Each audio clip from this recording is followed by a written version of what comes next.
As companies like Google and Samsung go all in for AI first smartphones, OPPO is following suit.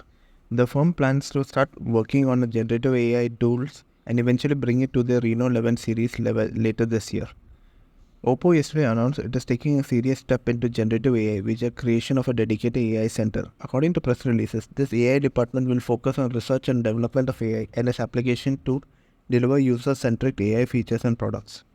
The company appears to believe that AI smartphones will transform the industry.